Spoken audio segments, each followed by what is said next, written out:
ஈரப்பதத்துடன் கூடிய கிழக்கு திசை காற்று தென்னிந்திய பகுதிகளில் பரவி பரவலாக மழை பெய்துள்ள நிலையில் தமிழகம், கேரளா, கர்நாடகம் மற்றும் தெற்கு ஆந்திர பகுதிகளில் வடகிழக்கு பருவமழை இன்று முதல் துவங்கியுள்ளது. கடந்த 24 மணி நேரத்தில் அதிகபட்சமாக பூந்தமல்லியில் 11 சென்டிமீட்டரும் பாம்பனில் 10 சென்டிமீட்டர் மழை பதிவாகியுள்ளது.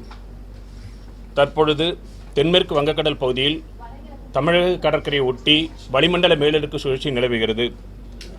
அடுத்து வரும் 2 தினங்களுக்கு தமிழகம் மற்றும் புதுவையில் பரவலாக பெரும்பாலான இடங்களில் மிதமான மழை பெய்யக்கூடும். கனமழை பொறுத்தவரையில் அடுத்து வரும் 24 மணி நேரத்தில் குமரி, நெல்லை, தூத்துக்குடி, ராமநாதபுரம், டெல்டா மாவட்டங்கள், திருவள்ளூர், காஞ்சிபுரம் மற்றும் கடலூர் மாவட்டங்களில் ஓரிரு இடங்களில் கனமழை பெய்யக்கூடும். சென்னை மற்றும் புறநகரை பொறுத்தவரையில் 2 தினங்களுக்கு இடைவெளி விட்டு மிதமான மழை தொடரும். மீனவர்களுக்கான எச்சரிக்கையை பொறுத்தவரையில் குமரிக்கடல் மற்றும் மாலத்தீவு பகுதிகளுக்கு மீனவர்கள் 17 மற்றும் 18 தேதிகளுக்கு செல்ல வேண்டாம் என்று அறிவுறுத்தப்படுகிறார்கள். ஈரப்பதத்துடன் கூடிய கிழக்கு திசை காற்று தென்னிந்திய பகுதிகளில் பரவி பரவலாக மழை பெய்துள்ள நிலையில் தமிழகம், கேரளா, கர்நாடகம் மற்றும் தெற்கு ஆந்திர பகுதிகளில் வடகிழக்கு பருவமழை இன்று முதல் துவங்கியுள்ளது.